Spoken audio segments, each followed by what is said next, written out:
colocar os pontos nos is. Pontos nos is, com Jorge Silva no Rádio Clube de Angra. Portanto, é importante saber falar, é importante saber ouvir. Ninguém sabe tudo, que é ouvir a explicação do porquê das coisas serem como são. Colocar os pontos nos is. Pusemos uma vez mais os pontos nos is No Rádio Clube de Angra.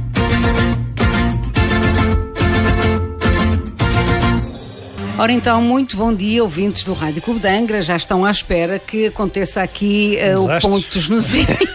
Não me parece que seja um desastre, mas se alguma coisa correr mal também somos humanos, não é? Temos aqui pelo menos um dos nossos colaboradores que diz que ninguém pode dizer eu nunca erro, todos nós erramos. Exatamente, nós somos todos, como alguém dizia, somos pessoas humanas, não é? Não conheço pessoas não humanas, mas há quem diga muito disso. E também há quem ande de calças de ganga, não é? Com sola. É o teu caso, hoje por acaso não vim a combinar com o tema. É a minha roupa oficial, são calças de ganga. Entrou esta moda e não largou nunca mais. Umas vezes mais largas, mais apertadas, mais escuras, mais claras, mas são confortáveis. Às vezes quando apertam muito também espremem qualquer coisa, não dá muito jeito. Ora, muito bem. Convém o tamanho certo para cada um. Porque falamos na história das calças de ganga e de onde é que vem isto de ganga e porque é que se chamam de jeans e porque é que também há quem lhe chame denim, de denim pants, de blue jeans e por aí fora, porque isto dá esta ideia que as calças de ganga vêm da América, não é? Que sim. Calças de ganga que se prezem vêm da América. Da base. Portanto, da base. É que é mais fino. Com as medidas não só da largura como também da altura. Exatamente. Isso é chegar da prateleira e vestir. Aqui fora, por acaso, reclamo que o nosso comércio faz calças sempre para mulheres muito altas. Tem que ser todas muito altas. Temos sempre de virar as bainhas. Claro, mas se calhar não era preciso, não é? Também podíamos ir fazendo aqui centímetros de alturas. Enfim, também podíamos mexer com a genética das mulheres, mas isso era mais complicado. Se calhar antes de fazer a bainha das calças. Esta das calças de ganga é uma daquelas que leva a caminhos mais tortuosos, porque a ganga não é americana. Pimba. Pronto, a primeira já está. Primeira machadada no assunto já está. É que a ganga não é americana. A ganga é uma invenção europeia. Europeia. E a questão dos jeans e do denim tem tudo a ver com esta situação de ser europeia. Não me consegui perceber porque é que agora lhe chamamos ganga. A questão da ganga ainda não foi descoberta. Foi a mesma coisa que tentar agarrar a areia com as mãos. Ela vai-se embora. Ora, mas o resto a gente chega lá e vamos lá perceber. O tecido que nós hoje chamamos ganga era o tecido das roupas de trabalho. E eram as roupas tingidas de azul, ainda por cima, o indigo, que era o corante mais barato. O indigo, que era o corante mais barato, e o azul não era uma cor que se associasse a gente fina, por assim dizer. E por essa razão, apesar de se falar na realeza de sangue azul e por aí fora, mas não, em termos de corante, como o corante mais barato era o azul, era o dos pobres. Mais acessível. Portanto, os ricos querem lá saber se o corante é caro ou não. É barato é para os pobres, não é para os ricos. Portanto, o corante azul, o azul indigo, era o mais barato e era o que era usado para tingir este tecido feito a partir de algodão. E era o tecido que se dava aos trabalhadores, era o uniforme dos escravos. O uniforme dos escravos. O uniforme dos escravos era de ganga azul. Portanto, nós hoje somos escravos de muita coisa. É o que eu estava a pensar. Se calhar é o tempo encarrou-se de metaforicamente pôr as coisas no seu lugar outra vez. E a ganga é uma invenção europeia. Aliás, o senhor das calças de ganga, que é o senhor Levi Strauss, aquela marca. As leves. As leves, se formos dizer isto em inglês, que é como deve ser dito, são Levi's Strauss. Portanto, Levi's Trousers. Há aqui um trocadilho, porque o senhor chamava-se Levi Strauss. Levi Strauss. Levi é judeu. A partir daí, Levi é um nome judeu. Levi Strauss, e era alemão. Ora, um judeu alemão Onde é que eu já ouvi isto? Pois, mas o senhor nasceu no início do século XIX, muito antes dos outros filmes tristes que isto nos faz lembrar. Exatamente. O senhor Levi Strauss nasceu na Alemanha, na Baviera, emigrou para os Estados Unidos da América, que era a terra prometida, não é, do século XIX, e este tecido europeu, que já por cá existia, não foi ele que o levou para a América, mas ele fez vida de vender material para os trabalhadores, nomeadamente da mineração.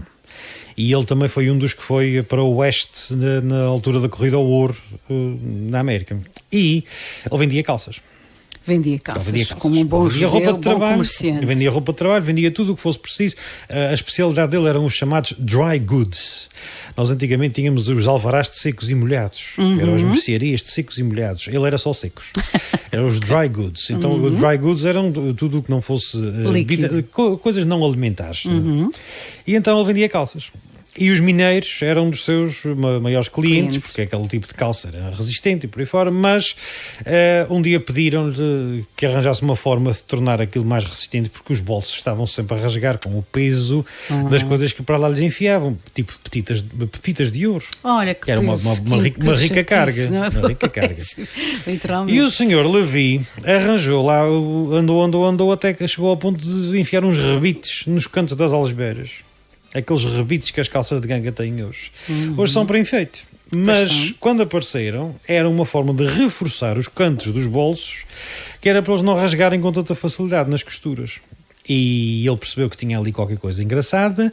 Juntamente com um sócio registaram a patente de pôr os rebites nos sítios específicos das calças, e o resto é história. Portanto, a roupa resistente tornou-se cada vez mais conhecida. O Sr. Levi Strauss fez uma fortuna medonha à conta disso, e hoje falar em Levi's é falar em calças de ganga, que é quase a mesma coisa que dizer Gillette, que é a lâmina de barbear. E depois há aquele bolso muito pequenino também. Era o bolso muito pequenino, que dá muito jeito para as pepitas de ouro, não é? Que se guardavam para não andarem à solta, as mais pequeninas, pois, entre outras coisas. Tinha várias utilidades. Agora, fugimos aqui à origem das palavras, não é? Que é o ponto de partida.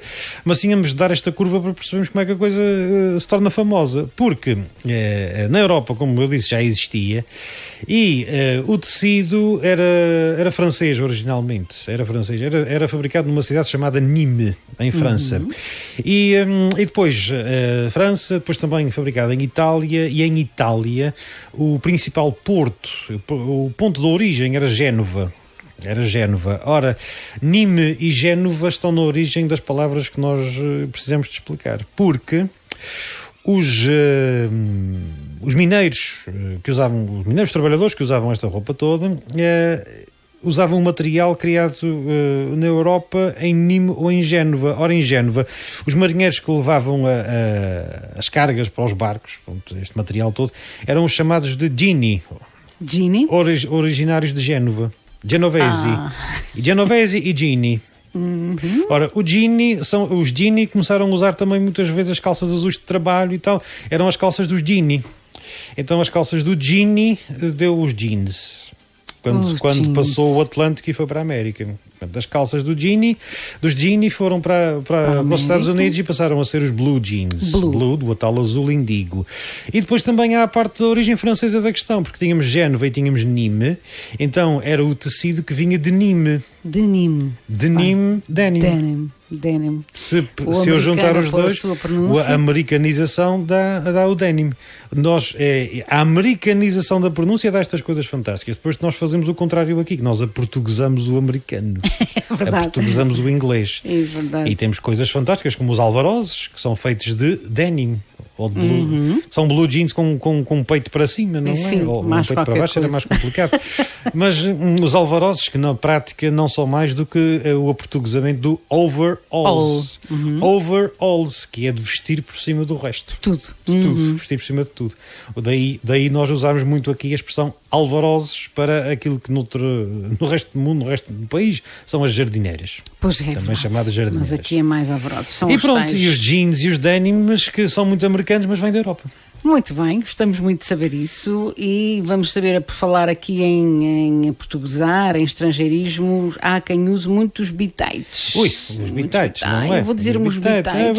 Eu já vi isto escrito num jornal e surpreendeu-me, sinceramente. O grande dicionário da língua portuguesa considera esta palavra bitite já dicionarizada e dá-lhe o significado como calão, sendo uma expressão associada ao calão, ou seja, um nível de língua mais baixo, e com o significado de opinião ou palpite. Dar um bitite será dar uma opinião, dar um palpite.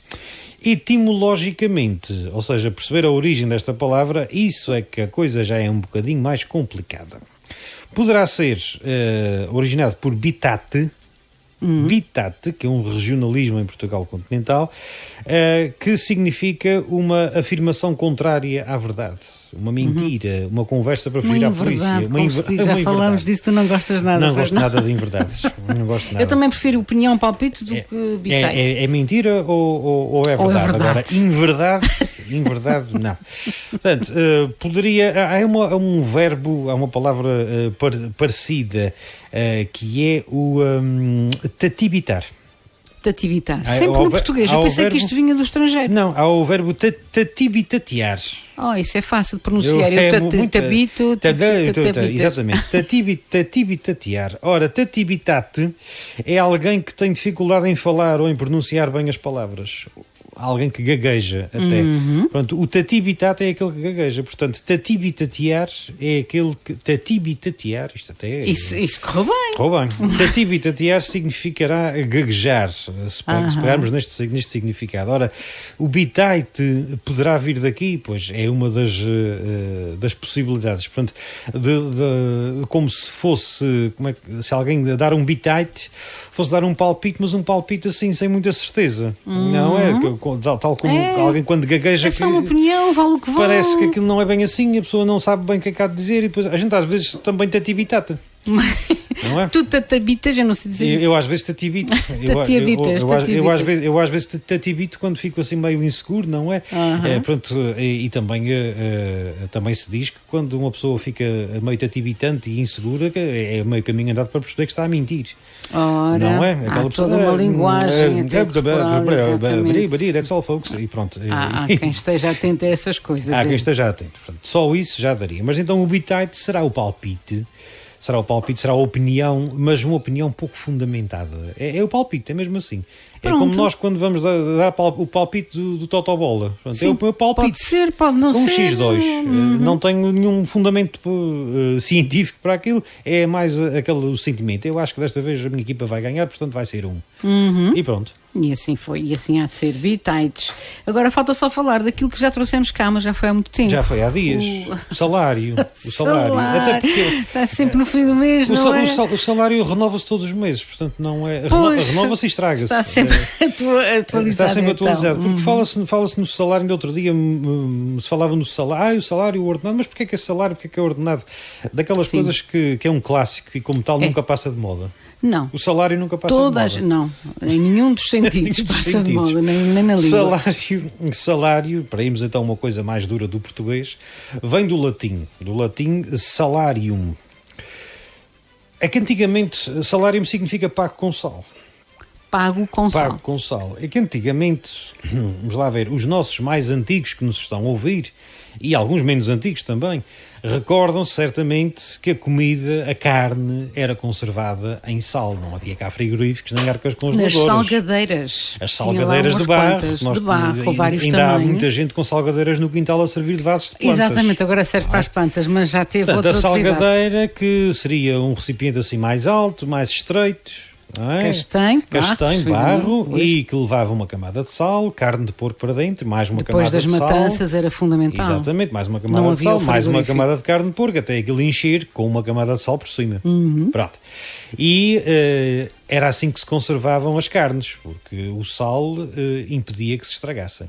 Ora, O sal já foi chamado também de ouro branco. Ouro branco. E no tempo, porque podia-se usar como antisséptico para as feridas. Então não. Esfregar sal na ferida, então, existe a expressão. Pois é. Não esfregues mais sal na ferida, porque isso arde. Claro. Mas também sempre ouvi dizer que o que arde cura, o que aperta segura. Não é? Portanto, o sal que ardia na ferida, portanto, o sal era usado como antisséptico para desinfetar, para curar feridas, para conservar alimentos. E por essa razão, por ser tão valioso, era usado como forma de pagamento na Grécia Antiga e em Roma. Aliás, desde o antigo Império Egípcio, que os estudiosos dizem que os trabalhadores eram pagos com sal, usado para conservar comida, para desinfetar, etc, etc, etc. Ora, no Império Romano, esta palavra começou a ser usada como sinónimo do pagamento com sal, o salarium, porque os legionários, os trabalhadores, eram pagos com sal, não eram com dinheiro. E se pensarmos que o sal existe mais nas zonas à beira-mar, não é? Sim. De onde se extrai o sal. Se pensarmos que naqueles tempos as legiões romanas se espalhavam por toda a Europa, em zonas onde a gente que nasceu, morreu e nunca viu o mar na sua vida, o sal mais valioso era. Quanto mais longe do mar estivesse, mais valioso era o sal. E por isso o sal era usado como pagamento. Ora, o salarium era o pagamento com sal. Portanto, dizer que vou receber o salário, ou seja, vou receber o meu salário, vou receber o meu pagamento.